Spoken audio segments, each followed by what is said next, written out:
Since 2008, Marvel Studios has brought us over 10 years of cinematic blockbusters, and nothing will ever be the same. Can we, as mere mortals, prevail? Join us to find out.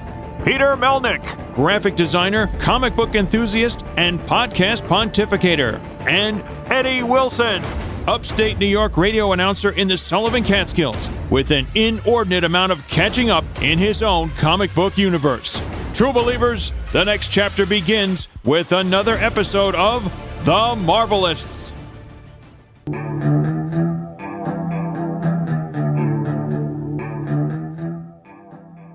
Welcome, everyone, to The Marvelists, the Marvel Universe podcast. I'm Peter Melnick. I'm Eddie Wilson. And before we get into the usual rigmarole of talking about our topic, it's not really usual rigmarole if it's just an alternating topic. And we have a guest in studio. Yeah, but before we get into the topic of Captain Marvel, yes, the newest Marvel movie, number 21 in the Marvel Cinematic Universe. Yes, you guys. Yes. Before we get into that, we want to tell y'all at home how you can get a hold of us on our social medias. How? First off, go on Facebook at facebook.com/ The Marvelists. Give us a like ski on there and join the 14,000 plus. Plus. Exactly. Plus. Disney Plus even. No, that doesn't even make sense. Well, it kind of does, but I digress. No. Give us a like on there. Give myself a like at facebook.com/ Peter Melnick Podcaster. You can also find us on Twitter at The Marvelists. Give us a follow on there. Give myself a follow at Peter Melnick. You can also find us on Instagram at The Marvelists. It's like it's on the tin, isn't it? Tin? Is it TIN? Yeah. Which is an acronym for something? Tom and nitrogen. Oh, okay. But anyway, Tom is nitrogen. Okay. I don't even know. I'm like convulsing now. Keep going. Yeah. Anyway, go on Twitter. Not convulsing, but keep going. Like I said, find myself on Twitter at... We're going into Instagram. Jeez. Instagram. Jeez. Anyway, yeah. Jeez yeah. whiz. Jeez Louise Simonson. That's a comic book reference, people. Louise is nice. She's a very nice lady. She is. And so is her husband. Wally. Walter. Wally. Okay, fine. Anyway, give myself a follow on Instagram at Peter Melnick and yourself at Eddie9193. Oh, and by the way, you can drop us a line in our email bag. Questions, comments, strongly worded letters. You name them, you read them. We'll read them too. Okay. Yeah, they proofread, we'll read them and say, what the heck is this? Exactly. It'll go to the proof desk and they're just like, yep, that's a letter. Here you go. Not a big desk. But we'll reply. We'll tell you we love you. Well, something. We'll tell you, you're doing good, Billy. You're doing really good. I'm proud of you. You're going to school. You're getting your good grades. You're going to go up and you're going to be an accountant or an architect. Or a audio engineer. Hashtag Jon Sherburne. Thank you very much. Or you can be a Jeremy Bagley. Hashtag Jeremy Bagley. Thanks, Jeremy. Feeling better these days, we hope. Damn right. Mm-hmm. Also, people, go and find us on a bunch of social media platforms. It's always the little things with this that I mess up on so very easily. You just keep extrapolating and yeah. Mm-hmm. Exactly. It's just my way of being like, well, if I talk slower, maybe I'll be able to remember what I'm supposed to do. I'd rather get my first roll of bubblegum tape and see how far that takes me. It's possible. I mean, bubble yum? No, bubblegum tape, all rolled up and it keeps going and just... I prefer fruit by the foot. Okay, fine. Me too. Our guest is itching to get on. Now, come on. I know, I'm trying. Anyway, go on iTunes, rate, review, subscribe, and share. Listen to us on there and a bunch of other platforms, including TuneIn Radio, Stitcher Radio, Spotify, Podbean, SoundCloud, and again, I'll just say it again, the big one, Spotify, even though I just said it. Yeah. But... Well, not the big one. When you go on the internet and you go to www.stitcher.com/premium and use the promo code at checkout. Marvelists. You get 1 free month of Stitcher Premium, and you're able to listen to a crap ton of audio content, including the Smodcast archives, the Nerdist archives, the Earwolf archives, but most importantly, people, you're able to listen to Marvel's Wolverine The Long Night, not Marvel's The Long Night. Right, Yes. Eddie? That's right, Peter. Because there totally was not an instance where I called it Marvel's The Long Night in an episode and Eddie didn't do a ninja edit to fix that disaster. But, yeah. Mm-hmm. And when you sign up for Stitcher Premium for that free 1-month trial, guess what happens, people? What happens? You get to pay $4.99 a month. Yes. After the 1 month expires. But people, if you don't want to pay $4.99, I know you don't want to pay $4.99. Maybe you do, but I think you should. Yeah. Yeah, I agree. All humans. AKA people. Yeah. Homo sapiens? I would assume. But, well, you know what happens when you assume, Don't. Right? You make an assume out of and e. But what also happens is you help support the show by signing up. But remember, you can cancel it at any time. So if you're like, golly gee willikers, because, you know, you're apparently Burt Ward in Batman. But when you do, you're able to listen to all of our shows, the Marvel show, etc., etc. And yeah, you help support the show. So once again, Stitcher.com/premium and use the promo code at checkout. Marvelists. You get 1 free month. Cancel at any time. We thank you for your support. So for Peter Melnick, I'm Peter Melnick. No. We got to work on that. Anyway. So Eddie, do the honors. Okay. This episode, someone we both have met outside of a podcast episode, so it's the first time we're all together doing this, is a cosplayer and all-around nice person herself. Her name is Natasha Prince. Welcome. Hi. Great to have you here. I'm glad to be here. Thanks It's for making the amazing. trip and out of costume. Yes. But we know you mostly, I believe, as Wonder Woman. A lot of people do. They always refer me to Wonder Woman. And in fact, I think without knowing, I'd met you at a previous con. I can't remember if it was Poughkeepsie or one of the Greater Hudson Valley area shows in New York State, and a different version before the Wonder Woman movie came out. So it was a pre-Gal Gadot version, which I think you told us you have how many Wonder Woman costume versions? To be truthfully, I lost count. I don't remember. There's so many that it takes up most of my cosplay closet. See, I thought there might have been like 3, TV show, cartoon version show, the animated one, and Gal Gadot. That's 4, Eddie. No, oops. Yeah. I 3 plus 1. I kind of meant cartoon and TV together. Oh, okay, fine. I meant cartoon and animated together. I did. I really did. It looks better on paper. I'm sorry. I'm sorry that I have to be Judge, Judy, and Executioner, but I really have to. Does it say stupid on my forehead here? Come on. Well, maybe it should. Better than Wapner. Yeah, I understood. Yeah, Definitely Wapner. Okay. Kmart sucks. 3 o'clock. Definitely. Okay. Oh, man. Anyway. So, Captain Marvel. Yes. Captain Marvel. Since it is Marvelous March, and we're also talking women in comics, this is a natural offshoot, so to speak, or tangent to have you in here, Tosh, and talk about the movie and what you do as you're involved in this thing we call cosplay and in the comic book, nerd, geek culture, whatever term, fits for you. Poindexter. Yeah. How long would you say you've been involved in doing the cosplay thing and being involved in comics? I don't know if you want to say what age you started. We won't ask now because I don't want to get in trouble or bodily harmed. But how did it start for you? This was the day I saw Eddie get kicked, and it was magical. I do know kickboxing. Oh, fair enough. But I won't do that. You guys are awesome. I won't do that. Okay. But anyways, I always been in comics since I was young. I mean, ever since I learned how to read, I started reading comics. My first comics were Spider-Man. And then I got into Batman. After that, I think it was Wonder Woman, Teenage Mutant Ninja Turtles with my brother. A few of the X-Men's I loved. Your brother older or younger? He's younger. Okay, so But- you or maybe he just started with those and you went into what he Yes. liked too? Or okay. Yes, like he got me into Spider-Man, and then I was like, let me find something else. And then I got into the other ones, and yeah, that's how I got into comics. And I mean, eventually after Wonder Woman, there was the Avengers. I got into Avengers a little bit.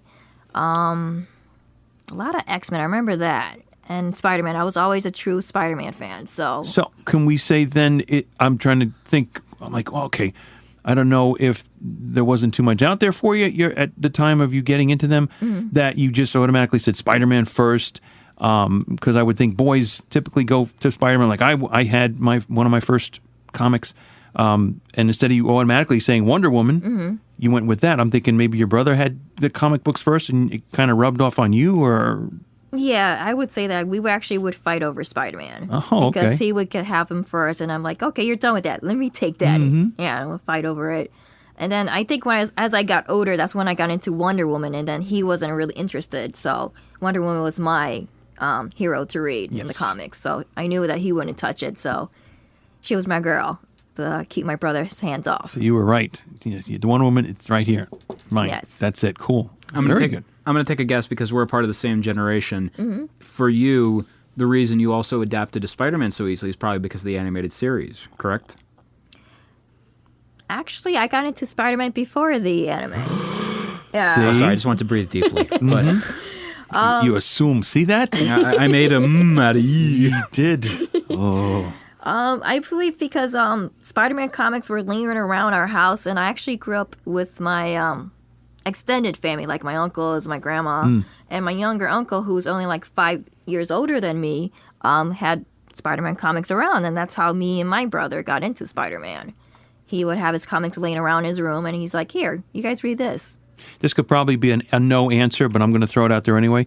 Were you of the time frame where the Spider-Man newspaper strip was out in the, I think, Daily News, for example? I don't know if it was in any other newspapers. Spider-Man's still going. I was going to say, yeah, it's still in the... So you were, okay. Yeah. No, I remember at a time when I did read them there, and a long time later, now I've collected 2 of the hardcover volumes of the newspaper strips, and I don't know if there's more, but... Yeah, oh, God, is there? Yeah, there's a lot. Okay. There's a lot. We'll get there. Yeah, the purely black and white version that I wasn't so used to, except in the Sundays. newspaper. And yes, and that's right, in the Sundays, in the color comic section, yeah, I'm surprised they didn't cut them out and save them and make a scrapbook. Some people I know must have. Oh, yeah. Yeah, I was going to say, absolutely. there's definitely people that did that. Yeah. Forget scrapbooking, we're going to save the comics, yeah. Hashtag save the comics. That's a cause. That's exactly right. Okay, good. So those are your main comic books that you've gotten into and stuff. Yes. So at some point, maybe in your teenage years, I don't know, you got into saying, "Hey, I'd like to put on a costume," or I would say, I did love to dress up, and I wanted Halloween to be every day because I love dressing up as one of my superheroes. I was not going to say the H word until somebody else did, and there you go. Thank you very much. Halibut? Yeah, that's it. Is that what I smell? Okay. Yes. I had garlic. Oh. And as I got older, I actually still wanted to dress up, but people would judge me and say, "You're too old for that." And I learned, as I got older and later on in the years, I learned about cosplay, and I really actually wanted to do it, but I actually didn't have the courage to do it. And I would say it's probably later on in my late 20s, after I finished college and stuff, and started my career in working and helping people in crisis. On a side note, I would like to share that I'm a social worker. So I'm out there and about helping people, homeless or in a crisis, trauma. I'm just helping them get through their troubles and encouraging them that they could continue living on, being happy, and whatever they're going through, it's just a bump in the road. So in actually my job, I feel like I'm an actual hero. I'm out there helping people. And, coming home and stuff, I still would take the work with me, the overwhelming of it. And there was a time I actually felt burnt out. And one of my supervisors actually felt, she saw that it was bothering me so much that she encouraged me to go start a hobby, something I never done before, or something I wanted to start. And I looked into it, and I always knew I always wanted to do cosplay. And I think that's how I got started with the cosplay. And it's a great, for lack of a better word, escape. Yes. It's turning off reality, not in a bad way, but just getting to a happy place, if you will. But for doing what you're doing, and I applaud what you're doing, and for how long, you said it's been quite a few years. Yes. How much, briefly, how many years of training to be in the capacity that you are in the social work? Because you have to have some kind of schooling and know what you're getting into with people and dealing with them in their situations. I would say it takes a lot of experience. You have to be someone that actually enjoys helping other people. You have to have a lot of patience, and you're willing to help others. You're willing to put, someone else before you. It's not for everybody. I know some people that, I went to school with that they tried it out and they're like, yeah, no. And you know then that maybe this is not the path you need to be going on career-wise. Or Yes.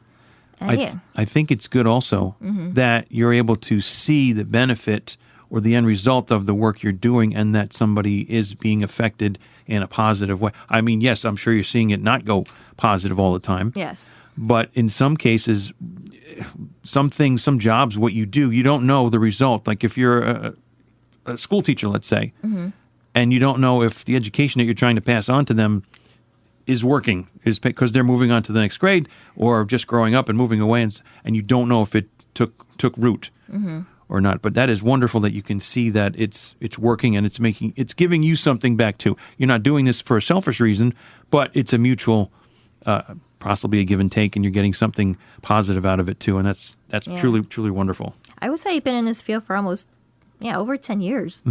I just love it. And the thing is, like, people I like helped out with in the past, and I'll run into them, and when I see them like in the town or in the area I used to work at, and they're like, "Oh my God, Tosh, I'm doing so good right now because of you," and I just kind of smile, like, "Yay, I made rewarding. a difference in someone."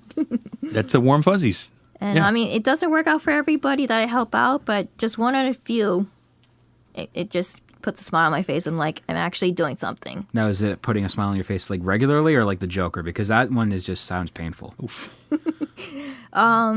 It's more than makeup going on there. Yeah, I was gonna say it's more Hunka. Oh wait, wrong Joker. That's the bad one. Yeah, kinda. Yeah, the terrible one. I'm trying to relate to that, but yeah. Suicide Squid. Oof. Well, yeah. Do we have to bring that movie up? Oof. What are we? Some kind of Marvelists? We're universe hopping here, but that's quite all right. Save for the DCists anyway. Yes. So you're getting that, and that keeps you going. That makes you, like you said, you're getting that good feeling. You're doing something that is heroic because not everybody can do what you do, and that's again to be applauded. So first, cosplay, getting out there. Besides the Halloween thing, Wonder Woman. From there, Wonder Woman. Actually, before Wonder Woman, it was actually Catwoman. Okay. Catwoman is the first cosplay I had, and it was, I revealed her in, I want to say it was 2016. I like when she says, "I revealed her." Yeah, I that revealed was her. Debuted or whatever. Yeah. My first courageous attempt. Yes. Trying not to be a scaredy cat. Oh. Or being shy. Yeah, well. Being in tights. You're like, "Oh my God, I'm in tights." In public. There's got to be a level of confidence there also, especially with women, their body type. Does this look right? Is this out of place? Does this make me look fat? You know what I mean, yeah. Yeah. But Catwoman just, okay, well, we'll have to, go down memory lane at some point. Actually, there's actually a good memory with the Catwoman costume. I don't know if I ever told you guys the story, how at that year, it was my first Comic-Con, a New York Comic-Con, and I dressed up as Catwoman, and I actually met Stan Lee. Nice. Stan Lee, it was a very long line. I was there for almost 3 hours for his autograph. Okay. And that's expected because everybody wants Stan Lee. But like he was very quiet for the whole time. It looked like he was tired.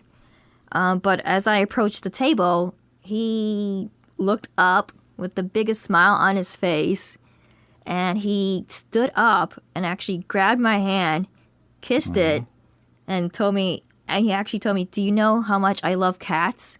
And he's like petting my hand. I did not hear this. Yeah. We did not hear this story before. This is great. Yeah, he's petting my hand and holding my hand, and then his bodyguards look at him. He's like, "Let the pretty lady go. You have other people to sign their autographs." Wait a minute, lady. She's a woman, not a cat. So that was an autograph, not a photograph? Yes, it was an autograph, but like it was the greatest memory I ever had of Stan Lee. I was hit on by Stan Lee. Eh? And he was only 82 at the time. Yes. I'm guessing. I don't know. I met him later. I think he was 89. In 2.5 seconds, the photo was done. Yeah. It was that quick. And it was also at a New York Comic-Con, Madison Square Garden, right across the street there. I called him Dad. So I got that going for me. And I think he goes, "Wow, what'd you say?" And I'm like, "Oh, nothing, Stan."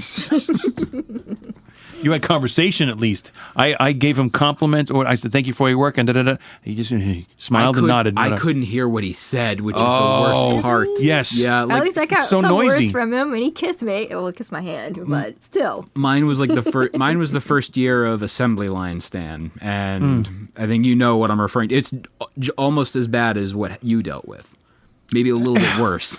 Well, it was, that's what it was, and that's a far cry from previous years when didn't know, or he wasn't out maybe in that capacity as much.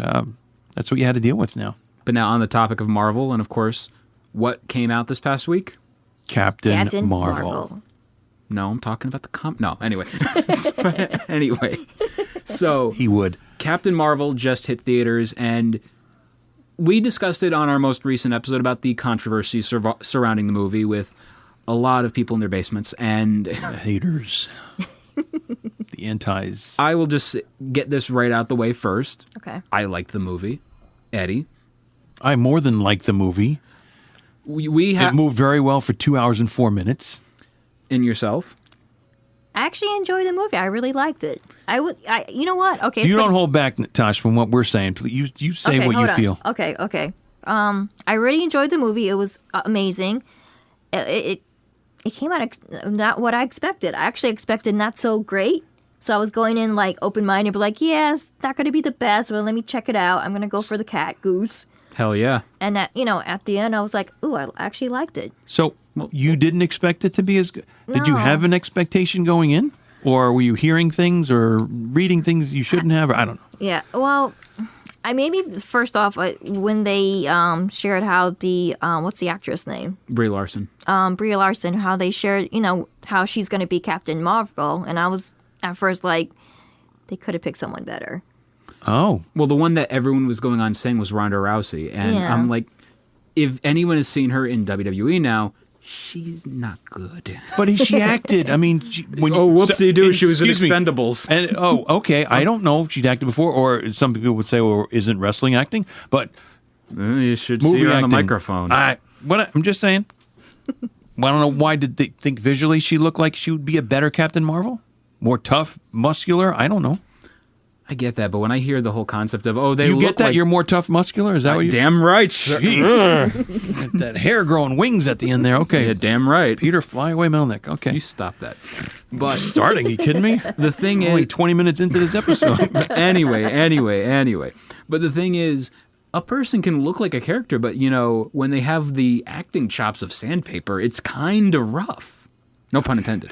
Oh, yes, it was. a little No bit. question. But...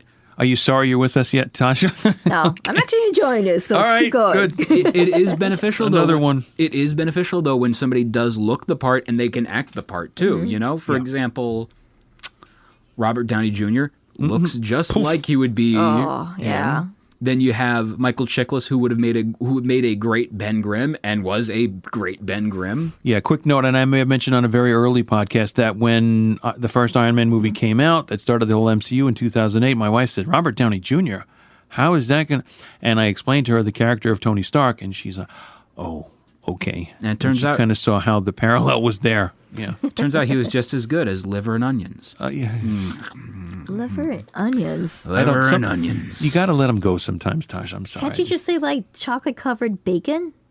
Oh. Maybe. Yeah. That could work. Potato chips. That sounds actually really good. Chocolate-covered bacon. Yeah, chocolate-covered bacon. And liver and onions. Yeah. No? A meal anywhere in the world. Got to stop somewhere. Okay. But with Captain Marvel, like I said, a lot of people, the quote-unquote haters, as you referred to them, came out of the woodwork. And... Out of the basement. Well... Something. I don't know. You said basement. Again, yeah, we're not wrong. But a lot of people complained to the point where they invaded Rotten Tomatoes' website. That was my favorite one where, see, the reviews are bad. Audiences don't want to see that. Yeah, no. Guys. 30,000 responses in the course of a day. Oof. Meanwhile, Avengers Infinity War had 50,000 responses over the course of a year. Yikes. It's almost like they're brigading and almost like they're doing this on purpose. Yeah. So, I like the movie. Maybe if it was another male-centric movie... like Captain not America as much. or Doctor Strange or Iron Guy. I'm not gender bashing or anything. I'm just pointing out that maybe, like the big hoopla for Black Panther, and somewhat justifiably so, was done. I think it was a little over the top that they tried to push it further than it was going to be. And yes, where it came about for the awards, movie awards and so on, great. Not taking anything away from that. The two awards that I knew it should have gotten, it got, and that was great. Was it Best Picture worthy? No. Not quite. Star is Born got robbed, but that's just me. I mean, I did enjoy the Black Panther, but it's not one of my tops. Okay. Yeah. I believe according to my ranking, it's in my top 5. I will check that when we do our ending thing, but it's there. I think I could go on record as saying that Captain Marvel made an inroad for what it was. And there are some, I know, a good friend of mine also has posted a couple of times. I'm confused. He started off as a man. How did it become a woman? And what's with the name change? And so there needs some possible clarification there. But again, there are more people watching the movies than there are the comics. Yep. So this will be their Captain Marvel, and that's perfectly fine. Yes. And the aspect of my favorite thing is. Did you say S? I said aspect. Oh, okay. Jeez. Where did that come from? The aspect of... Stand up if you want instead of sit. I mean... The idea that in the comics, Captain Marvel is not as strong as Thor. Okay, that's the comics. These are the movies. It's a completely different universe, and you can have different liberties with that. That's contestable, though, even in the comics. I'm just thinking about that statement. If they had a arm wrestle or something. With Thor he's a god. And again, also the people... You're a god. Vertical Horizon. Anyway, the people Song reference number one. We've had a couple already, I think. Oops. Sorry. But in regards to the whole aspect of, Captain Marvel shouldn't be overpowered, this is a universe where Vision can pick up Thor's hammer. Yeah. So people, to quote William Shatner in the SNL skit, get a life. I mean, she actually did an awesome job. I actually did enjoy the movie. I would say Captain Marvel would probably be one of my top 7 Marvel movies. I actually really did enjoy it. And all the haters out there, they need just to back off. It was actually a really good movie. Yeah. I enjoyed it. It wasn't in my top 10. I will say that. Okay. But was it at the bottom of the list? No, it's not. It's not Incredible Hulk bad. It's not Iron Man 3 bad. But maybe just below your top 10. And it was literally just below. All right, so let's make it 11. Okay. Yeah, I was going to say, it's number 11. Yeah, mine came in at 11. Okay. And there were people that have a vendetta against this movie. Like I wrote on my Facebook, I like the movie. Why would you like the movie? I'm like, jeez, dude, oh my God. It's a movie. Your worst reaction should have been, about the ranking, the numbering, but that, there are ties in the rankings. I got rid of the ties because whatever. Deadpool co-creator and friend of the show. Yeah, I was gonna say you had 3 of them in one spot. Well, Deadpool co-creator and friend of the show, Fabian Nicieza, he yelled at me for it and said, "Stop being a damn baby, just stop the ties." So glad I don't post my ties because I have some up there too. Oh, you can get drunk on that, can't you? Yeah. On the Mai Tais? Oof. What? You need to be proofed or carded or something? That was terrible. We should all make lists. It just happened. What it looks like. Well, no, don't. We did that every movie leading up to Infinity War. So well, we're doing that again today. Kind of done. It. Yeah. And we're gonna put it on Facebook and tag each other. Okay, that's fine. Yeah. And it's not physical. Tag. It's not laser tag. I never did that, or paintball tag, or whatever. Well, speaking of laser tag, the comment made that she has a laser tag outfit was one of my personal favorites. Oh, of the whole film. That was so funny. And one thing I really liked about it was the whole reliance on the 90s nostalgia. And when I say reliance, I don't mean it in a bad way. I mean it as a way that helps navigate the viewer of when this takes place, obviously. It anchors you to the time frame, yes. And you see how some things are, maybe it looks like it's older than the 90s, but you're smack dab right there, 1995. But it wasn't the music and it wasn't so hit them over the head with it, because there are movies that are period pieces that will do that, and you're just like, oh, well, look at this or look at this. Or are you listening to this and, oh, yeah, that. So it kind of gently reminds you, oh, yes, this is the time period that we're in, right? For example, when you randomly see on, there's a wall, and you see, I believe it was Bush's 16 stone, I think. Okay. But then you see the Smashing Pumpkins' Melancholy and the Infinite Sadness, which, yes, did come out in 95. And I'm like, yes. Oh, this is so cool. Yes, absolutely. Billy's smiling somewhere, when he's not on a Disneyland roller coaster. That's the greatest picture I've ever seen, by the way. It's Billy Corgan sitting on a choo-choo train, and he looks so sad and annoyed. Now, how many did you just get one, or you saw it more than once? You mean the movie? Yep. I've only seen the movie once. Okay. I do want to see it again. Oh, yeah. I do too. No question. I do too.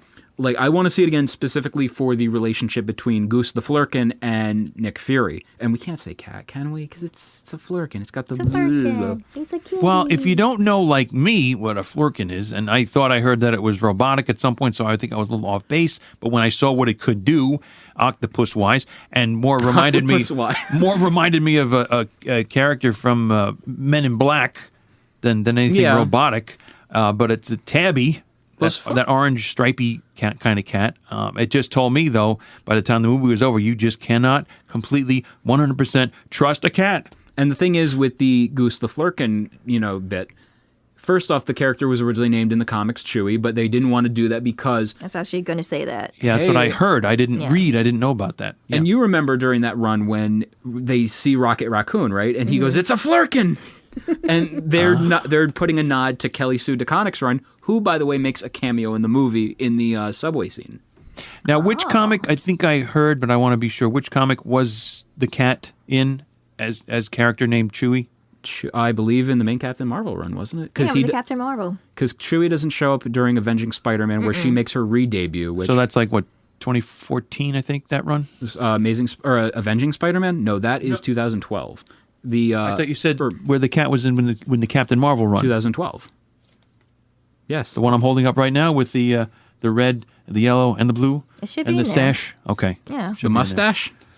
I said sash, not mustache. I was like, what mustache? Oh, what a boy. She's very sensitive about that mustache, guys. This is what I have to deal with. Please feel for me. Chaka Khan. I feel for you. 1984. Chaka Khan. There we go. Okay. Now, in regards to also the movie itself, there's a lot of references, obviously 90s references, and there were quite a few, well, 2 at least, that I've noticed towards a certain Samuel L. Jackson movie, and it was appropriate they de-aged the guy, which, by the way, he looked fantastic de-aged. Yes. It was not Uncanny Valley, and it looked really good. Mm-hmm. It did. It didn't look too fake. Like mustache Superman. Oh. I went there. Yeah.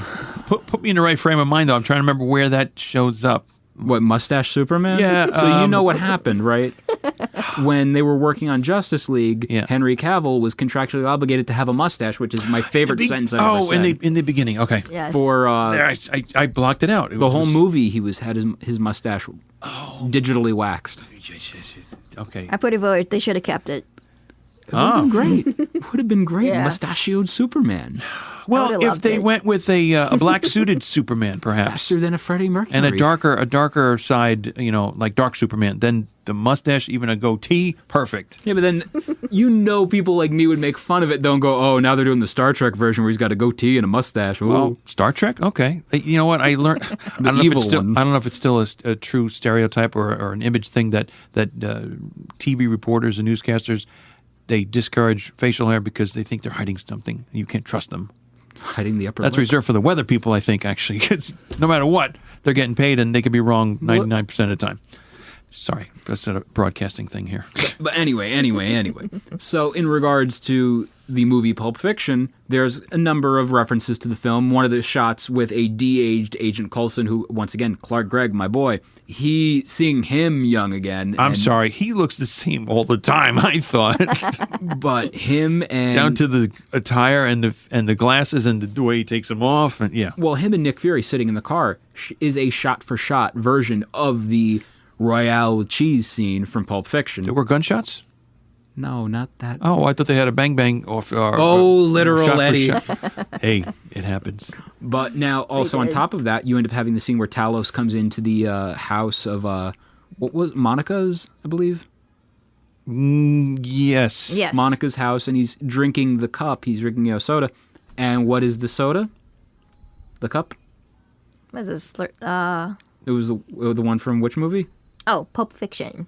Yeah. Yeah, same cup. Exactly that Samuel L. Jackson was drinking from. Same pose, too. Like, it was them doing shot for shot, and I appreciated that. If you knew to look at it, or recognize what it was, or maybe in the dark recess of your brain said, why does that look somehow familiar? It didn't dawn on me when I saw it, and then a friend of the show, CJ Mira, messages me. He's like, "You did see this, right?" I'm like, "Oh, crap. Wow." Mm-hmm. I didn't recognize the cup. I only recognized the pose. And I was like, Pulp Fiction. Oh, see? Okay. Check out the big brain on Tashi. That was a terrible Sam Jackson impression. It worked for me. Whatever it was, it just came out clear and understandable, I guess. All things considered. Stop that. See? Now, on top of that, you also have another movie from the 1990s reference, one that came out in 95, Kevin Smith's Mallrats, with Stan Lee's cameo. Oh, yes. right there on a script he was reading. And I can't remember, he said it 3 or 4 times in the course of his cameo, the line that he was reading, Stanley. I think he was saying, "Trust me, true believer." Okay. Was Because that is I'm going to just say okay. that was his final line in the cameo as he's talking to Brody and whatever the kid's name is in Mallrats. I forgot. Okay. Yeah. It's been a while since I've seen it. Yeah. T.S. Quint. And seeing that clip, looking back at the Mallrats, It is one of his best cameos.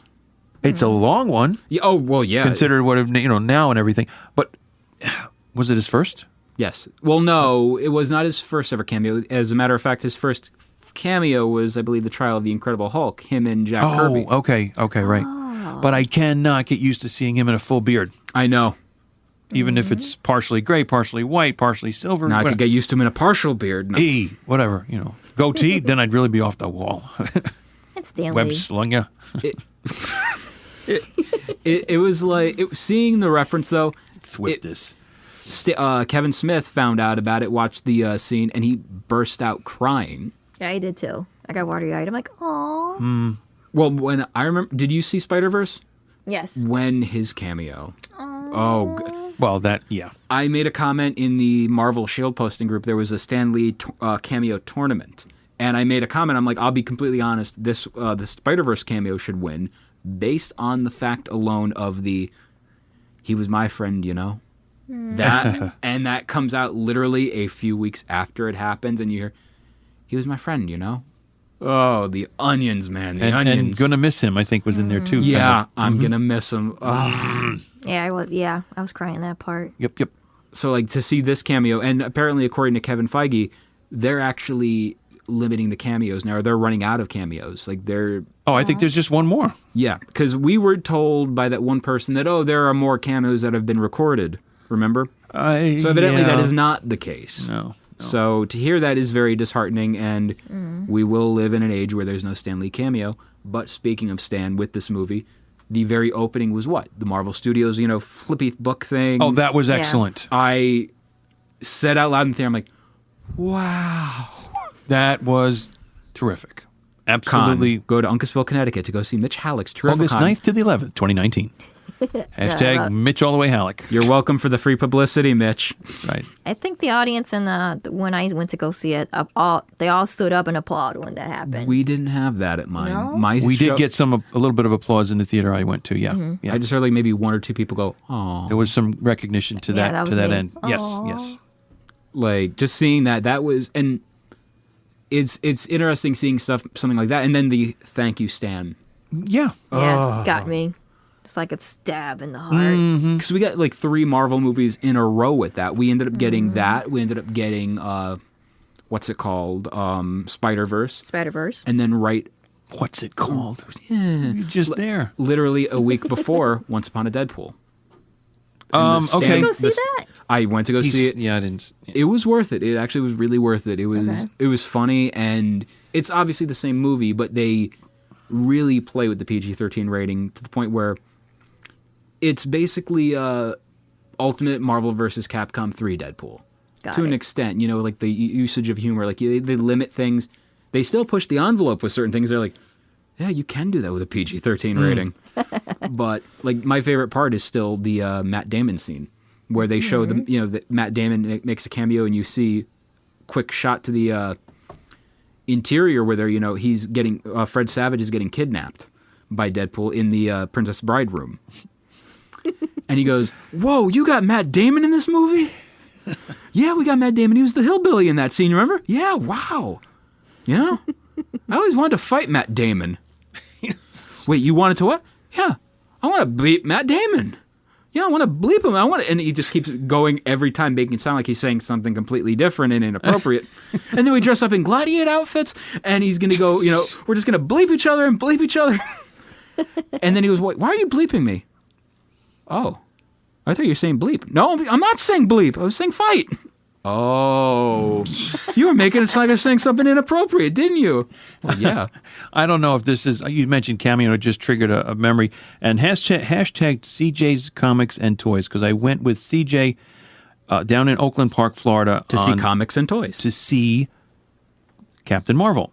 And Wow. he made a prediction as far as the cat, and Nick at one scene, which happened to be towards lot the of end. us did. Okay. And I said, what do you do? No, that's just what I think it's going to be.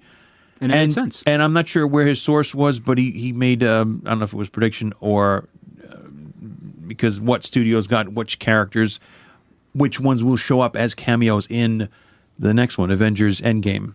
Do we want to touch on that for a second? Or we're saving that essentially?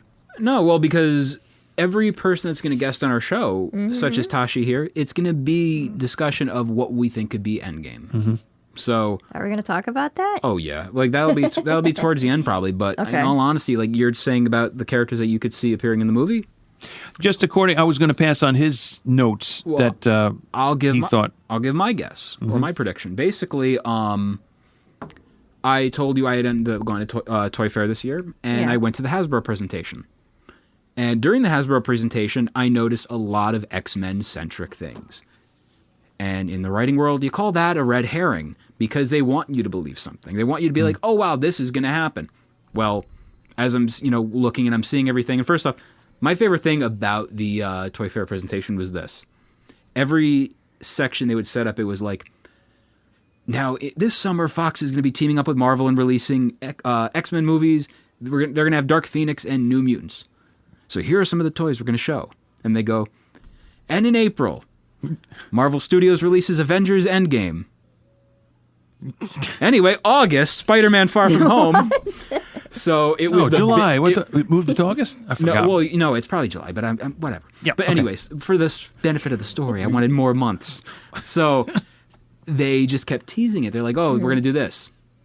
You bastards. And it turns out, by the way, I'd gone spoke at Funko. I ended up speaking with Lego. Marvel that weekend put an embargo on everything. Mm-hmm. Disney put an embargo with Star Wars, so I didn't see any Episode 9 stuff. I didn't see, which, by the way, no one complained about. And that kind of bothers me that Star Wars is getting to be that brand now, where no one really cares anymore. It's moving on. Yeah. But what a ride. What a long longevity. I mean, Yeah. It just bothers me. Like a lot of toxic like fandoms Toys R ruin Us this. closing for you. But anyway, Oh, that's sadness. now, like I was saying, the whole concept of a red herring, Hasbro had nothing but X-Men stuff. Retro-looking figures. And I'm thinking to myself, it's all X-Men, Avengers. Where's the Fantastic Four? Mm-hmm. So that's my prediction for Endgame. Marvel's first family are going to make their debut somehow. That was one of CJ's predictions also. He'd heard that Fantastic Four, yeah. And the reason I'm saying that as well is because do you remember the scene in what was the movie where Happy Hogan was packing up Stark Tower? Mm-hmm. What one was that? I was thinking it was a Spider-Man movie. No, because that Not Homecoming? No, it might have been because I remember the scene about Thor's hammer. Oh, move the meow meow. Right, he had a list of Cap's new shield and... Stop calling me. Yeah, it was Spider-Man. So Yeah. that scene, they're moving out of Stark Tower. Who can take Stark Tower? And what does it get rebranded as? Yeah, the Baxter Building. So There you go. Right. Do you want to hear the other couple of characters? And we mentioned one already Moon Knight. that he thought was... No. Oh. No, I should have... I should have really thought that stuff we've talked about and brought it to the... Deadpool as a possible cameo. Wolverine. How? I don't know. But... You How? need and the somebody room, cast. and he said he thought this was just a rumor right now, but he said Blade. Again, yeah, I could see Blade. Yeah. Okay. But the thing is this. I mean, it could be something very subtle as a phone call or just fangs. or one little shot of something. Not the pistol bang shot, but anyway, or the drinking beverage. I actually kind of pick up on Peter. I actually believe that's how they're going to introduce the Fantastic Four. But also, I believe they're going to introduce more of the Avengers, like the other ones that are in the comics. That is quite possible. Hopefully, a Spider-Woman. That is also true. Yes. Yes, that hopefully, is also true. Right? hopefully, my favorite Spider-Woman. That'd be nice. True. Come Yeah. on. We need her to come in. I'm surprised, honestly, and I'm sitting on a Spider-Man or first ever appearance of Spider-Woman, and I'm all for the debut because that means I get to make a little bit of money. And that brought up to me which version of Spider-Woman Which one? There's the typical red and the first and foremost red and yellow suit. The Hulkamania one. And then the, is it the gray, white, black alternating, that color combination? I thought that comes later. That does come later. Yeah. That's after the original Spider-Woman, but I don't know if we're going to get mixed up in more than one version. And then you may have to buy more than one Spider-Woman costume. Pretty much. There's Arachne. You got Arachne as it is. So, can Spider-Girl be far behind, or who else? Spinneret. Spinneret, yep. My favorite story involving Spider-Girl is the reason why the character continued for a few months longer and then got canceled. Have you ever heard the story? What? I don't know. So they announced that Spider-Girl in the late 90s, early 2000s was going to be canceled. And all of a sudden, when that happened, Joe Quesada ended up getting sent a letter. And you can actually find the story online, told much better by Joe Quesada and Kevin Smith. And basically what ended up happening was this guy, Joe Quesada, received a letter from a little girl. Spider-Girl's my favorite character. Please don't cancel her. I love the character, blah, blah, blah. And Joe Quesada's like, no, this character cannot be canceled. Look at the impact that this little girl, who's only 3 years old, has with the character. Hey, you know what, little girl? We want to go to you and we want to talk to you and have you featured in an issue of Spider-Girl as they continue the book on for a few more months. Okay? Okay. And they end up getting the phone number of the people. And they call, ring, ring, ring, because that's how a phone works in the early 2000s. And they end up going. It was in England, it works like that. It's an odd number of rings, and Lord knows Peter's odd. Thank you. But anyway, so they call, and the mother answers, and she goes, hello, because that's how you read on the phone. And I'm honestly trying to get Eddie to do a spit take. Not going to lie. Because I'm having a little Gatorade in between your ramblings, but you love to do this, so go ahead. So they end up getting on the phone with the mother, and the mother says, can I help you? And they go, yeah, we'd like to speak to your daughter. We want to do something with her. She's too young to come to the phone. What do you want? Well, anyway. She's not allowed to talk to strangers. She is too young. Do you know why? The father ended up writing letters pretending to be a child, saying because she couldn't write the letter to begin with. I knew something was wrong. Because she was a newborn baby. So not 3 years, more like 3 months old. Yeah.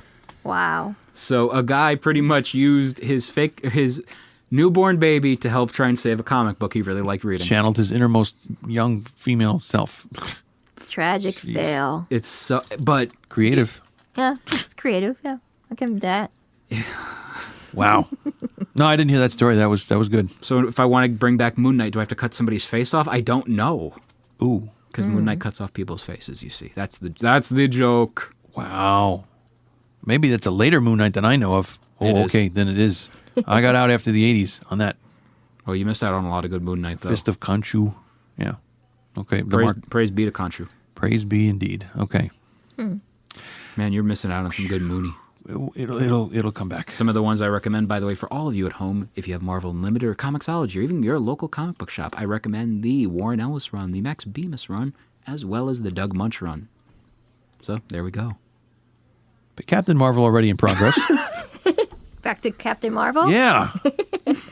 It was a lot of digressions on this show, Eddie. Yeah, we do. No, I don't know if in going, with the character of Veers, who of course I had no clue until I saw the second half of the name tag. Man, I watched when that scene was revealed. I was just like, "Oh, that's so cool! I didn't even get that." No, because they pronounce it Veers instead of Vers. Well, yeah, and then you kind of would have maybe had an idea, but they didn't want you to until later. Yeah. Well, I'm sorry, Eda Die. Yeah, Eda Die. He rips apart my name. Don't you love it? Mm-hmm. That you go in seeing her different memories as they unfold, and whether she's falling as a child, falling as a military trainee, falling in a playground, and just mixing up those things. It was, I don't know, I thought in some respect different than you've had flashback things before of a character, main character or otherwise. And inevitably it did all come together because I had heard that from people. Yes, it kind of pieces things together and brings you up to where you need to be in the Marvel Universe, which is with that pager at the end. Yes.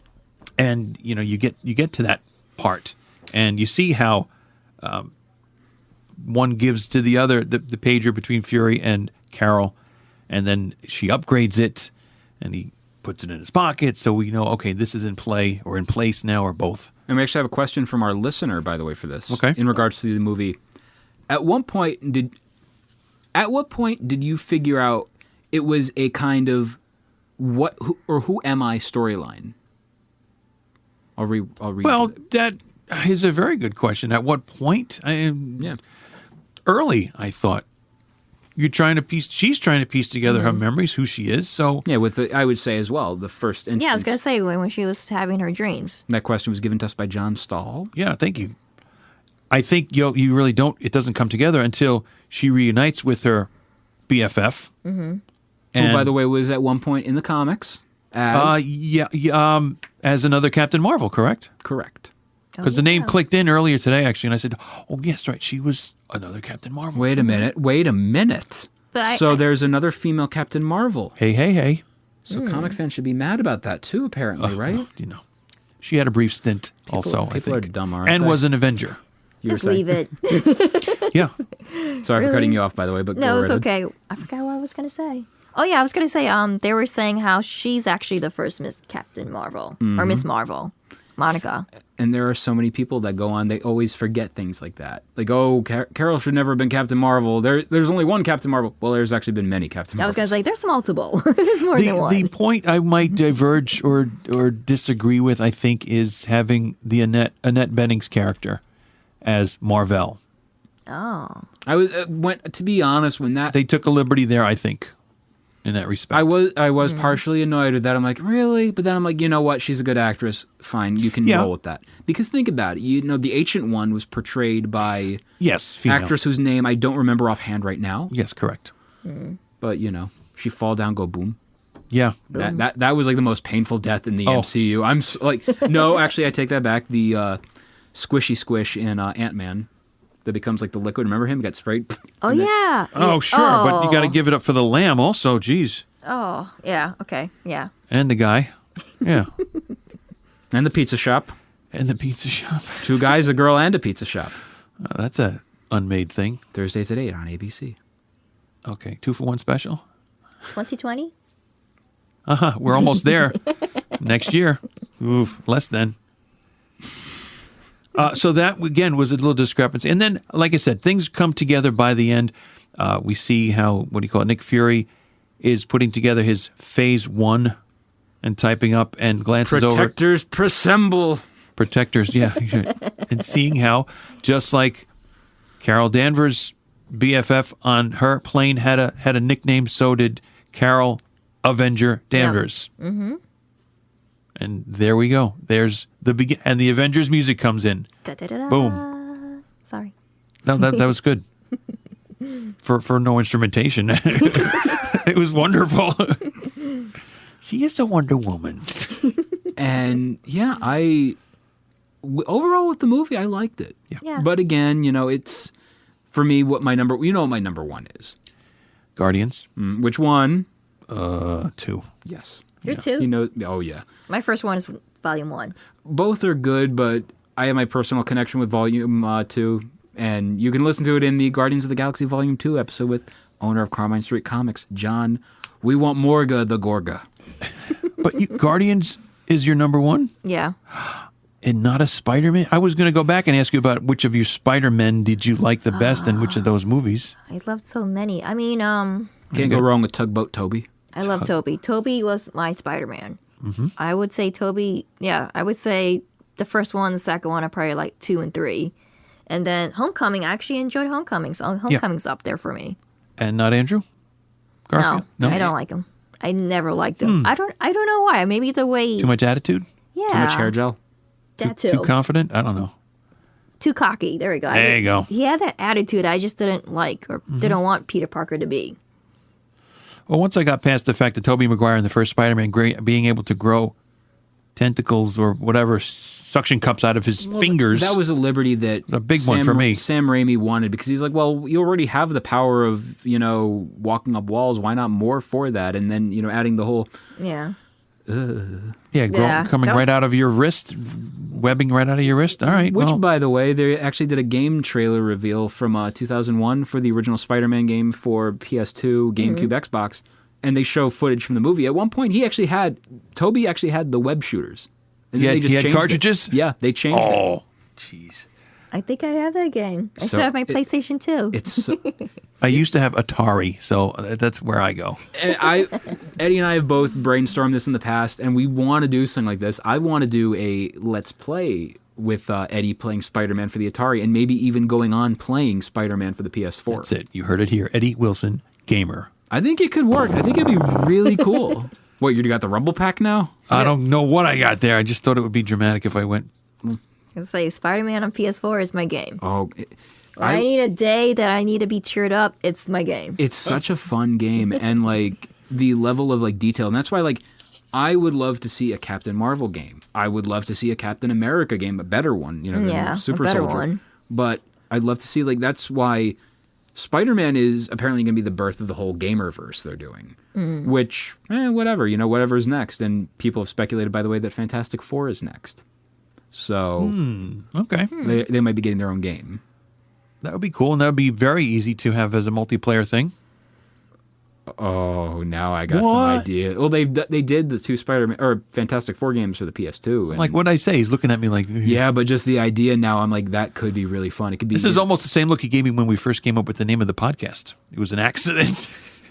happy little accidents. Because I misheard what he said, and I said, "Did you say the? Hey, that's a good idea." Ding! Light bulb lights up above your head. Something was born. I don't know I'm what. going to call Chuck Berry's brother. Oh yes, Marvin. See, what's his name? Or no, actually, better yet, the one scene in Back to the Future Part 1, it was Part 1.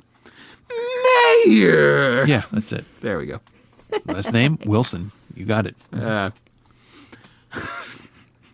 to Great Captain Marvel. Scott. How are the Yeah. cruisers, by the way? Oh, they're gone. They disassembled. Yeah. So yeah, But a great 60s band. with Captain Marvel, I enjoyed the movie. I had a good time watching it, and to be honest, a lot of people out there are like, well, I don't get it. I don't understand the appeal, blah, blah, blah. It didn't have the connection for me as it would, being a woman. And I was like, okay, cool. But it's not as important to me as if I were a woman. You know what I mean? Yeah, kind of without me making a bad joke here. But Oh, go for it, sport. Do it. try on some other clothes, go back to the movie, and see how you feel. My feelings are hurt right now, sir. Is that all? I was gonna say, like, I pretty much wear I wear what he's wearing, so he's probably gonna feel the same thing, Gene. Nah, they don't look the same. No? No. I could probably rock that. There's a certain look and a vocal tonality that I respond. excuse me, Mr. Wilson. We're going for Sorry for hurting everyone's ears with that, by Wilhelmina the or way. whatever, Doubtfire here. But like I was saying, I understand. And going with a woman to see the movie, watching her reaction, I went and took my mom to go see this. And she leaves, by the way, and every time I've watched a movie with her, She left? What? anyway, when we leave the movie, Okay, Eddie, because I don't know if you know this, I'm not in the theater right now. Still, I'm not held hostage by AMC. Somebody claimed this. yeah, no, I'm living under the seat. They got recliners, but anyway, and broken ones at that. What a life. Okay. Yeah. Ooh. But anyway, so going and watching this movie with her, she always gets upset if I like a movie less than she did. I thought it was my favorite movie. I'm like, I like Doctor Strange more than this. And she goes, you like Doctor Strange? I'm like, it's okay to like a movie. I'm sorry I liked it less, but it was good. I think that's what happened with me and my boyfriend when we went to go see it. I came out saying, like, oh my God, I love this movie. It came out actually really good, what I was expecting. He's like, nah, it was okay. I wasn't really into it. I'm like, He wasn't? What? I was into it and enjoying just like the elements of seeing how the character was. But watching a woman in her 60s just looking at it like, oh, that is cool. Just watching her destroy the ship and seeing Ronan, who, by the way, was he really needed? Somehow to tie him in, Yeah. make him be a part of, and well, without the Yeah. facial makeup, I guess, whatever. The black, not the But it was just like, I I felt didn't like, even recognize him. Like, I was Yeah. I didn't recognize him. And I was like, why is he there? And there was more than one Ronan-looking character, Yeah. so you wouldn't be able to recognize him except when he no. spoke, and then oh yeah, I guess that's Ronan. and then you had our pal who, Star-Lord had his legendary confrontation with. who? Yeah, right away I said, oh, he's from. Yeah, exactly. But and by the way, there was one scene when they go into the satellite, I believe. It was the Kree satellite or whatever. The lab. Marvel's lab. We need to talk about the lab a minute, and also your feelings on the opposing factions. How are we skipping all that stuff? We're going back away from our review at the end, but let me say one thing about the lab. When I saw the troll dolls, I openly got up a little bit in my seat and I go, oh my God, they're going to do it. And this was at one point, somebody in the back of me was talking, and I go, shh, because I'm that guy in the movie. What's that? Put the troll on a bend of a pencil and spin it? The reason I was excited seeing that was because, wait a minute, where have we seen a troll before? Guardians. Yeah. Mm-hmm. I just thought of it now. What I was assuming, and I was wrong, but people like myself were hoping this would happen, we could see like the Ravagers make an appearance and a young Star-Lord. It didn't happen. They missed that opportunity. And I'm wondering, is it on the deleted scenes? Mm-hmm. That's another thing, too. If I may, though, I wondered if some people had different thoughts of how they felt of the Kree. I felt a little gassy. Especially like Jude Law's character, as well as how you felt about some of the Skrulls. I love the Skrulls. The Skrulls are amazing. It wasn't an all dislike feeling, I don't think, in all respects. It was a good twist, making them likable. Yeah. Although I would say it was kind of awkward because now when the Fantastic Four show up, we're going to have to hate them. And we kind of like them in this. You like them in the movie. Yeah, I was going to say, when I was watching that and they actually turned out to be good, I enjoyed them. I was like, okay, how are we going to make them bad? Yeah. Well, they're supposed to be bad. If we're going to learn to re-dislike the Skrulls, maybe we're going to find out how the Super Skrull was made. I'm thinking Secret Invasion. Well, maybe there's good Skrulls and bad Skrulls. So maybe there is a what this group made me of think. bad. There's a society of bad ones. So maybe those other ones that I believe that's a very good idea. Yeah, absolutely. The other thing, though, with regards to the lab is how did the Tesseract get there, and where does it go from here? That point. Now that all the children are growing up. Now I say to you, stop it. Oh. The games people play. Alan Parsons Project. You take them or you leave them. Yeah, that's right. In the middle of the night. Okay. I'm walking in my sleep. Wait, there was an article that actually explained where the Tesseract has been and actually explained why it was there. Bugger. And she was able, of course, with her powers, Captain Marvel, to hold it, to touch it, and it not disintegrate the Fonzie lunchbox. Hey. It's right. Hey. But at least you got to later see the Happy Days thermos also. That was good. It was mint in package. It was mint in box. In a box. And yes, right. Box lunch. Wow, we both took that one and ripped it. Yeah, lordy, did we. Lunch happens. It's hungry time. We did like medieval torture with it. We tied it to two horses and just pulled. Oh, no. Talk about getting the stretcher out. There we go.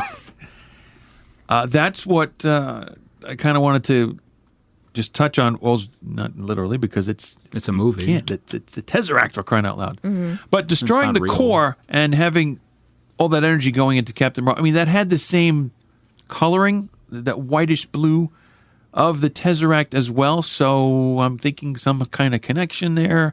But it's confined to a cube, and where it heads to next after being in this movie. The only thing I had a question about was, okay, so she consumed the power from the Tesseract, right? Mm-hmm. And it's blue. How come her hands light up red like fire, flames? Maybe blood? Well, no, her blood is blue. Blue? Yeah. Yeah. A wizard did it. Well, just like she changed the color of her own costume, they took liberties there and went back to... I mean, someone tried to explain it to me, maybe because it was in an engine of the plane, that maybe she consumed, the elements of the fire. I'm sure. I was going to say, that works as good as anything, I think. We could go with that. Yeah.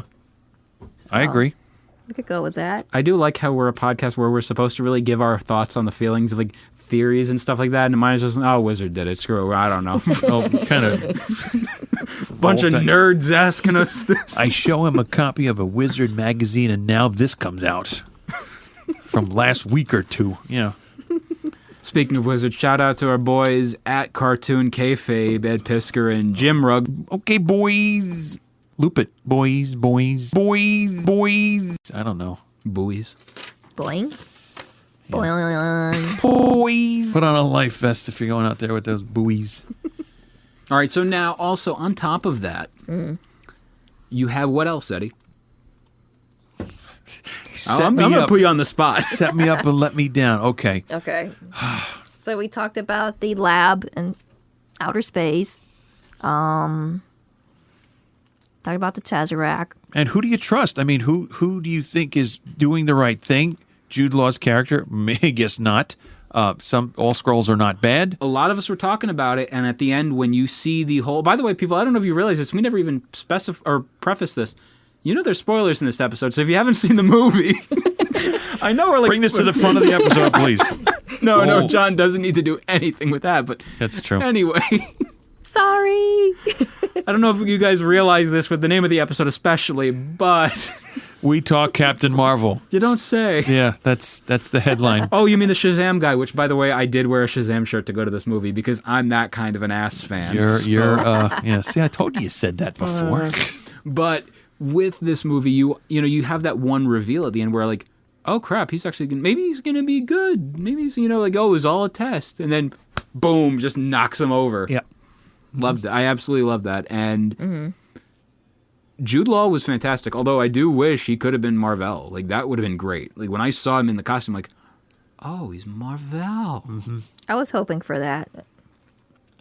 Yeah, it could have been. It was a little bit in the beginning confusing, like, wait, they all have the same kind of gear, but you're used to seeing one person in that costume, and, like, okay, there's a core of them. I remember when this movie was in the production stages and we're seeing her in the green outfit and everyone was like flipping out, oh, why is she wearing the red and the blue and the yellow? Which is, by the way, the 95.9 VOS FM colors, I notice. Yes, they are. So they really, really are into Captain Marvel. I guess it's the universal somewhat would say primary colors, yes. Although there is gray, but that's for shadowing purposes only, so I don't know. It brings out the... It does. Yeah, okay. And there's black techno. We're just being semantics now. Yes. Took that, did well. Thank you. College course. I'm talking about me. Well, you did. I'm proud of you, little fella. Listen. But, what was I even saying? Laser tag? The colors. Yeah. Costume colors. People were pissed at the green and blue. And then we see the element of how she can change the costume, which people complained about that. Are you serious, nerds? Like, really? That's going to be a bone of contention you're going to pick now? What about that all neon rainbowish looking? Woo! Real talk, I thought that would have been a cool outfit to use. It's been extreme. That's at least wore it. That's along the lines of, Jubilee and Dazzler and stuff. I did love the nod to the OG Captain Marvel outfit, the OG with the green and white. Because she has that for a split second. And I missed it. Yeah. Okay. Oh wow! Because it was pretty. Probably wasn't as bright of a white maybe than I would have been reacted to right away. I'm going to rewatch that again. Personally, no question. I think it would have been great to troll the DC fans and have her have red, yellow on red. Oof. Ooh. You really are in a lightning bolt too. Come on. This would be great with a cape too. Long white cape and a sash and some gold buttons on the shoulders or a little rope in between. Yeah, good. That's just wait till that one comes out for crying out loud. Well, we're not going to do an episode about that because that's not us. Yes. Although I will be there for that. And apparently, according to early reviews, it's actually doing really good. It's a really good movie. Well, good, because people, I think, were saying, it looks like it's silly. It's not. Well, they don't understand that it's supposed to be geared younger and also the character is lighthearted. Right. Yeah. Not as cerebral, I don't think. So, yeah. Not cerebral. Definitely a different thing. That's exactly right. Cerebro, Magneto. Yeah. Let's call the whole thing. They all end in O. Okay. Oh, mama. Where do we go now? Now that all the children are growing up. No, that was a different song reference. That could be like a... Oh, okay. So we know that Goose was... Goose was that alien. Flerken. Flerken. Some people actually on social media were saying how that was that huge ugly alien that the Guardians were fighting at the beginning of Volume 2. That's a good connection. Hey. Yeah, wow. and I was like, I hope it wasn't Goose. I hope it was just another Flerken. But yeah, people were saying that was a Flerken. That makes sense. That actually makes a lot of sense, and that's why, like, when Rocket eventually sees, Goose, hopefully that happens. Yeah. Oh, it's a Flerken. But I've seen one of those before. But in every Goose scene, that animal killed it. Yeah. Just everything. Just like it was all so intentional and like, okay, the cat's going to be in this, and this is what's going to happen, and it's going to get this reaction, and from just meowing to floating in space, all force spread because he can't get a grip there. It killed just like it killed Nick Fury's eye. Yeah, and people were mad about that. Of course, it's Marvel. Marvel is humor. That's funny. Like you would expect. It's piecing something else together. And on top of that, yes, Nick Fury loses his eye, but guess what, people? It's funny that he loses it in the most wienery boy way kind. To something that he trusts and loves. Yes. It's right. And he's okay with it. And evidently, because he said, it's just a scratch. And it wasn't, he didn't play it up as big as of severe an injury as it was. Well, first of all, earlier in Captain Marvel, when Nick Fury gets a cut above his eye, I'm like, oh, here it goes. Here, it's starting. This is the eye. This is not going to get better. Those steri strips are going to need more than just that. Yeah. 3 lines worth going diagonally across. And even at the end credit scene, seeing the shot of an empty desk with N Fury, his name, fight on the desk, and CJ, who watched the movie with me, says, "Okay, the cat's going to jump up here." Sure enough, and then I'm like, "Okay," and I don't know. I said, "Here comes the Tesseract." This is before the hurling began. I'm like, okay, boom. I called one at least. When I was watching the movie, I look at my mom and I just go, do you realize we're about to sit for a post-credit scene of just a cat throwing up? like on top of that, just this is the same company that has made us sit for patience. That's an important virtue. Anyway, how many more of these we got? All right. Mid-credit scene, though. Yep. Excellent. My boy, Marky Ruff. Hello. Ruff. For probably one of the briefest parts of that mid-credit scene. Roof Daddy. But more so with Cap and Black Widow. No, I'm going to, though. Okay, well. It's a good name for him. Roof Daddy. Not the one he might want, but, There was kids call him that? Just a long, awkward silence. I mean, you better rethink that before we, try to get to that movie. Big Papa Roof? Oh, man. I don't know. And I'm like, hooray! Oh, yeah, that's it. That's more. That's more like it. That's retro now, for crying out loud. Oof. It's a 90s song. Yes, it's retro now. I don't think Mark will ever do our show again now because of all of that. Arthur. Do it again, Mark. I want to hang out. But in the mid-credit scene, no one knows what that yellow star with the red and blue in it on top and bottom on that pager is. I believe they don't recognize it. That's exactly right. Ever since went and Nick went dust, and you saw the pager. Did not expect that. And the symbol show up. So that's what it was in there. So this again connects everything together. Mm-hmm. But Cap and Widow and whoever else is in there still. I guess Tony we see briefly. They have the pager connected to the apparatus, and this signal is lost. We got to get it back. We got to see where it came from. Camera pan over. Captain Marvel. Where's Fury? Excellent. I was thinking we're going to have to wait till we see Captain Marvel again. No, they give us her right there. I thought that was excellent. And that was awesome. There was something about that scene that really caught my eye. They aged her. I don't know if you noticed that. What, her hair got lighter or something? No, she got some wrinkles? Looks older in the face. Yeah, okay. Like wrinkles. Like it was that, and I was like, okay, they're not gonna bring her in young and everything. Like even during the merchandising that they subtly snuck out, it's Brie Larson circa Captain Marvel, not in Avengers Endgame. That was pretty brief though to see her. But she looked aged, and she sounded older too. If you listen, with 2 words, yeah, she sounded tired. Well, it could be. So they wanted to give her a worn look, maybe in that respect. But she did look. But I'm not saying it's a bad thing. I'm like, yeah. That's a good attention to detail that they made. And if now I have to see it again because I didn't catch that. I thought she still looked the same, just looked furious and amazing. Yeah, no, she was very concerned, upset, disheveled, yes, all that. Yeah, because this is an emergency, and all the crap about why did Nick Fury wait till this happened to Paige? Because they wanted to. They had that option. Never mind the first 2 Avengers things with before Ultron, of course. But this this definitely qualified for an emergency. More so, but again, it was director's discretion to wait until this developed and let's call her in. Yeah. Kind of thing. And there you go. And that's the movie. That's the movie. And like I said, I really like the movie. Did I have much of the connection with it as opposed to another person? No. But being able to go to see the movie and watch somebody who has waited their whole life to see a character like that represented on screen for them, that's freaking cool. Yeah. Like, that is the absolute best. That is what, as a fan of this stuff, I live for. I love seeing other people's reactions and seeing other people happy with this. You know? I do. And that's where Captain Marvel knocked it out of the park for me. Honestly, for me, the movie overall, her performance was good.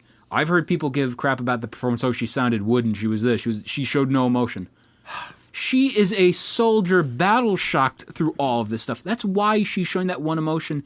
And then towards the end of the movie, as she's realizing who she is, she's opening up. She's showing more emotion because I'm a human again. She was even told in the movie not to show emotion. Yeah, she was a trained soldier that they taught her not to show emotion. So I believe that she played the part really well in the movie. So I don't know why people were complaining about how she was very stiff and not very emotion. I was like, yeah, she was a soldier. That's what she's supposed to be. I hate to say it, it's because she's a woman, and God forbid you do that in a movie. She signed a multi-movie deal. Did she? I hope. Good. I hope she does, because she did a good job with what she was given. Yeah. I agree. And I just don't understand. I found it funny, like, the non-people that are in, they saw this movie but are not a part of this community, like, like we are, and, not ignoring they're not all just the as in negativity. the know, let's put it that way. I have a coworker, and her reaction was great. She goes, so there's this Captain Marvel movie coming out, but she's a lady superhero. And just the way she said, I'm like, I am referencing on my podcast for that. She goes, thank you. And I'm like, you're welcome. She's a lady. We're remaining nameless? We will for now, but okay. Yeah. That's fine. Just wanted to make sure we give credit where credit is due. But for me, if I have to give a rating for this, and I will. If you have to. 8 out of 10. You going on a scale of 10 now? Oh, we're doing it like that? I thought we always did 10. No. Oh, well then. Wait, so what's the scale? 5. Then I'm going to 4 out of 5. Okay. Well, It's a solid but B. it was always out of 5. I have a list of others. Because on my personal Twitter page, I do that. Oh, guess where I haven't been. Yeah, stop it. Okay. Let's let our guest give it a ranking. Any further comments about the movie before you?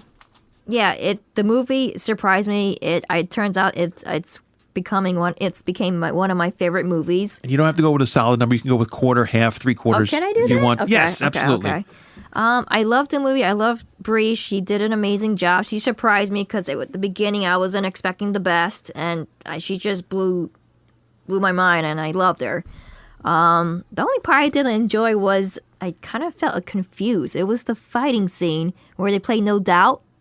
I love the song, but I felt like it was the wrong moment to play that song. I wondered about a couple. Yeah, I wondered Yeah. about putting music in a couple of spots, and one was during a fight scene. Was it supposed to lessen the impact that it was having when you were watching it? I don't know. I thought it was trying to do that, but I was just confused. I was like, great song. Yes, but Just a Girl. I was, I it was liked just it. pumping You up. liked it? Yeah, I don't know. Like if maybe didn't fit much for, but Yeah. I was thinking more like maybe her getting ready to fight. That should have been like her walking into it, you can see that. but not during the fight. Yeah, I could see that. So a little discretion there, or discrepancy, right? But overall, I still love the movie. I think that was the only part I did not. I was just confused. I was Okay. like, wait, what? For me, from out of a 5, I would give it a 4.5. I did enjoy the movie, and it just blew my mind because I wasn't expecting the best. Good, very good. Okay. Yeah. I was confused in a sense too, and that was just with all the flashbacks and who she really was, and just trying to maybe decipher the true intentions of some of the characters that she was interacting with, and whether it was in her training or otherwise. And confusing is what was real? Did this really happen? Was this my memory? Who am I? All that stuff. So, but overall, I really, really enjoyed it, and I do give it high marks. I'm probably going to go 4.5 0.75. Okay. Just, my little discrepancy was, again, about the original, quote-unquote, Marvel, and who that should have been, or, okay, just going to have to go with it. That's who it was. So fine. But, yeah, I think 4.75. So do you have your rankings with you, Eddie? No, not like you do. Okay, if we're going to do the rankings, we should do that tonight on Facebook and tag each other. Yeah, that's probably a better way to go. Yeah, I think that would be best. I will say, for me, it comes in at a solid number 11. Oh. Yeah, like we intimated before. Okay, good. I'm going to have to put my list down. I'm like, I don't know right now, but I'll write it down tonight. It was a really good movie, though, and this is the thing about the Marvel Cinematic Universe. Even the quote-unquote worst movies, and I'm looking at you, Thor: The Dark World, they're still passable, Mm-hmm. Like, even the worst ones are still better than a lot of other companies' movies. Mm-hmm. And unfortunately, you know which distinguished company I'm referring to. The competition. There's only one. I know. And it breaks my heart. As somebody, who's a Wonder Woman cosplayer, I imagine you were really happy that Wonder Woman was good. Yes, I was. So happy. You sound thrilled. I was, because going into it, I was so nervous because, certain company that we won't mention has failed a lot. Yes. Has failed a lot with a lot of their movies. So when I was walking in there, I'm like crossing my fingers, holding my lucky keychain of a rabbit foot, hoping that Wonder Woman is awesome. So if you've seen others of that ilk, would you say Wonder Woman was your best? As number one from that side. Is there a second that comes to mind? Do I have to pick a second? I mean... Go back to Batman, go to any Superman, go to Aquaman. Suicide Squad. Oh, God, no. What is this, some kind of ranking? Okay, Aquaman was good, but it's not as good. Right, okay, but it's up there, though. I would say Aquaman... It comes up there? Okay, yeah, it comes good. up there. I would say probably... We're going back. I would say the original Batman. That was made by Tim Burton. Michael Keaton. Yeah, I would say that was my favorite. Gotcha. They're solid. Okay. They still hold up to this day, too. And Batman 89 turns 30 this year, and I'm surprised they haven't done maybe a re-release or anything. Not even for the movies? Oh my goodness, I would go there to go see it. That's big screen. Probably still not out of the question since it's only March. I know, but it still just drives me crazy that, we're getting a Dark Knight re-release yet again for the Batman's 80th. I get that, but come on, you got to show respect to Burton. Mm-hmm. That would be good. Mm-hmm. That is also true. That would be very good. Yes. Okay. Wow. Yeah. Good movie rap. Rick. No, not scratch. Not that rap. Oh. Christmas rap? Like wrapping presents? That'd be cool. Waitresses Christmas wrapping. Merry Christmas. Merry Christmas. I know. Merry Christmas. I'm not counting down till Christmas. I don't do that. I count down to Halloween. Me too. So spoopy. Well, for me, it's probably New York Comic Con, because then I'm thinking about what cosplay should I wear? Who do I want to meet? I can't wait. I'm excited for New York this year. I have a remote possibility of attending. What? Yeah, and my very first one just 5 years ago, and now there may be a return possibility. The return of the king. I don't know about that, but possibly. Merry Christmas. Merry Christmas. Now that's going to be stuck in my head. That's where it should be. That's a good song. It is a good song. I like that. Couldn't miss this one this year. I don't need Christmas in March. Actually, I do. Right this very minute. Natasha Prince. Tasha, thank you very much once again for joining us. Thank you. We didn't ask earlier, but we'll ask now. How can people find you on social media? Well, they could find me on Instagram, Tashi.0geekgirl. On Instagram, and then on Facebook, I believe I'm the same thing, Tashi.0geekgirl cosplay. Is there a nickname in there somewhere that we might want to know about, or how you came up, how that arrived? Tashi. Tashi is a family and friend nickname that I grew up with. That friends and family call me that, and if you ask them who's Natasha, they'll be like, "Who is Natasha? That's not Natasha. That's Tashi." So that's how I came up with Tashi. That's pretty much what I grew up with. It is my name. But the 0.0, I think you told us. The 0.0, it's a funny story. With the 0.0, during college years, my undergrad especially, I guess my nerd friends, to make, making jokes and stuff, they would call me Tosh 0.0. I don't know why, but I guess maybe they were big fans of this show. But they always call me Tosh.0, and I corrected him. I told him, I'm not Tosh.0, I'm Tashi. So I got the nickname as Tashi.0 going through college and my grad years, and it's always been stuck with me. So I used that as my cosplay name. It was easy to come up with then. Good. So Tashi is in Tashi. .0. Point or dot if you like the O. And Yes. then Geek Girl. Geek Girl. It's just like it sounds on Instagram. And some good pictures up there too, by the way. Yes. I must say. Not only do I do Wonder Woman, I also do Catwoman. Like I said, that was my first cosplay. Phoenix. Which version? I did the white one, the white Phoenix. Mm-hmm. I have done Hela, because I actually enjoyed her in the, Okay. the Thor movie. Hella good.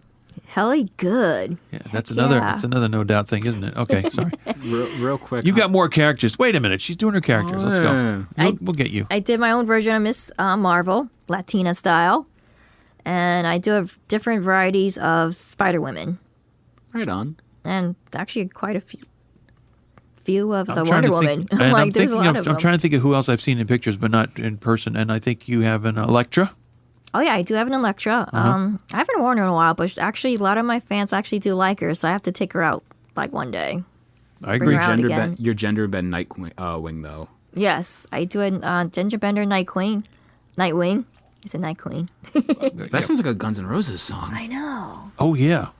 It's Night Train. I know it's Night Train. All right. We'll go with it. Yeah, Nightwings actually was my boyfriend's cosplay costume, and I just took it and said, I look better in it, so now it's mine. So I am Was that Nightwing. a good thing or not that you're like the same size then? I mean, the two of you. Sounds like it. I'm sorry. I think it may be because of my girly curves that it fits, because he's actually quite tall and thin, so.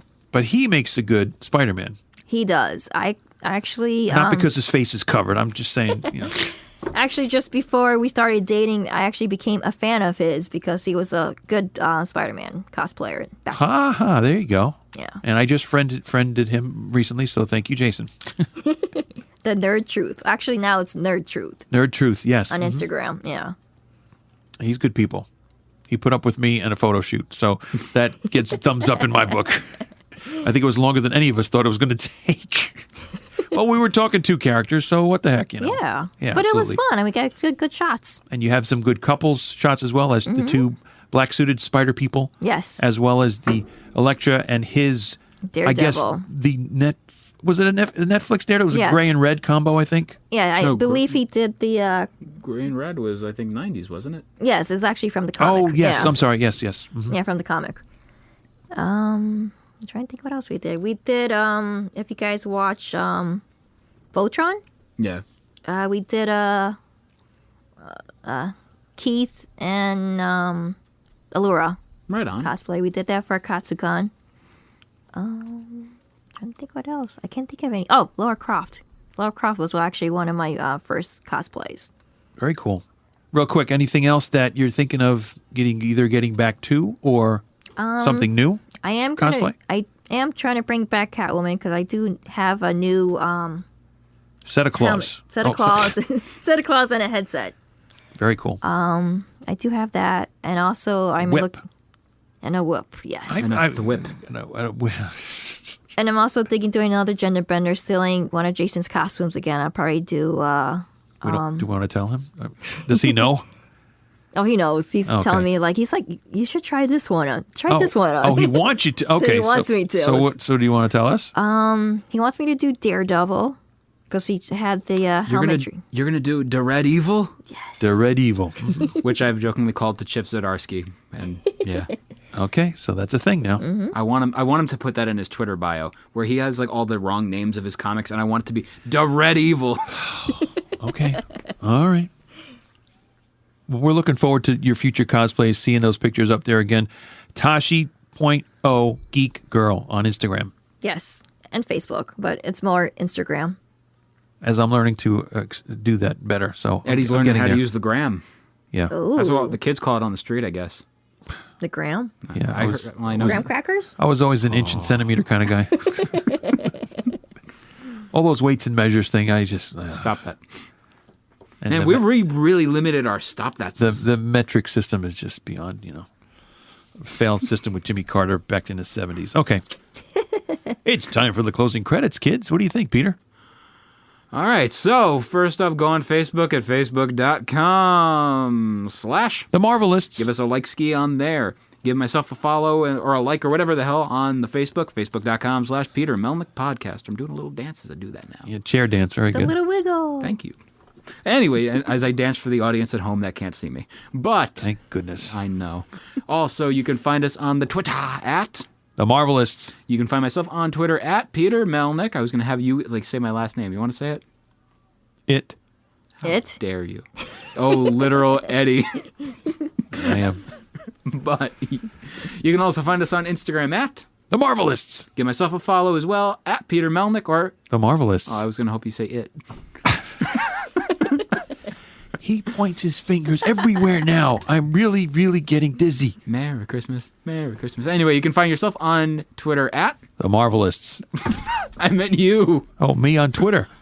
No. I'm sorry, I meant Instagram. Did you say Instagram and I said Twitter?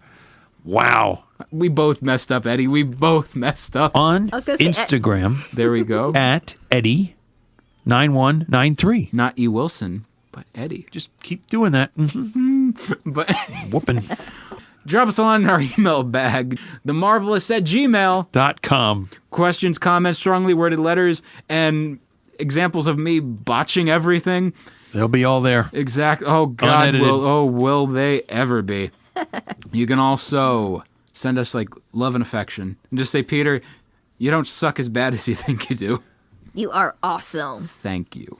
Peter Hoover Melnick. This is why you'll be returning to the show. Oh, yes. So you can also, find us on a wide variety of streaming platforms. First and foremost, go on iTunes, rate, review, subscribe, and share on social media. Let people know about this show. Let people know you like this show. Let people know that you love it with a 5-star review on iTunes.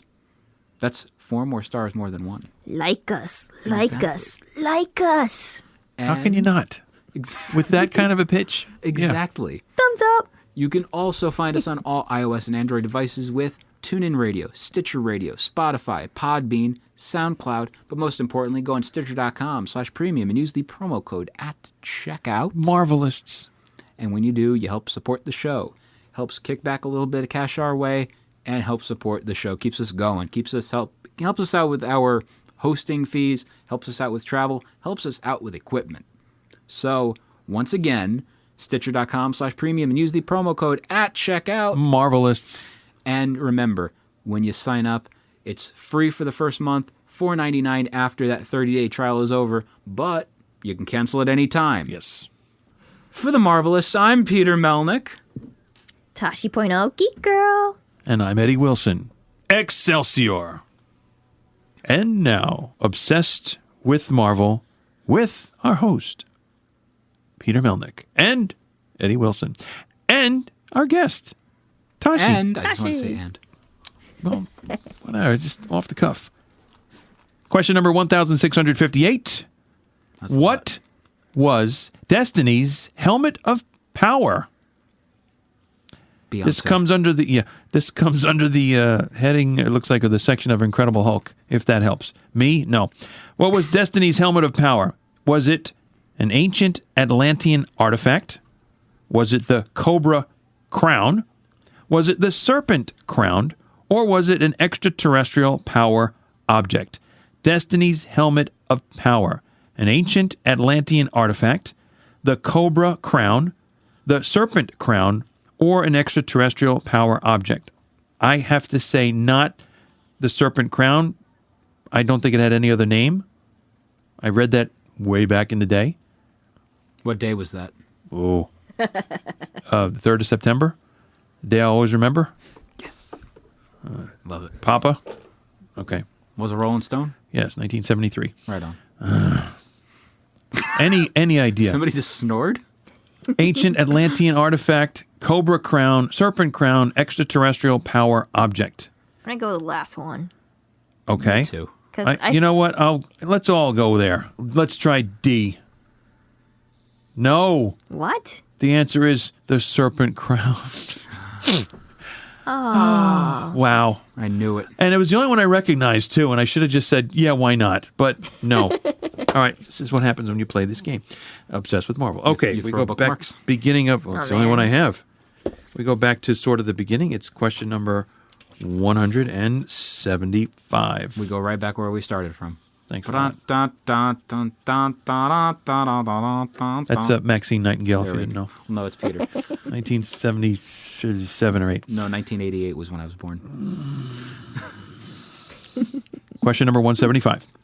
Which member of the Fin Fang Four was created by Steve Ditko, not Jack Kirby? Fin Fang Four.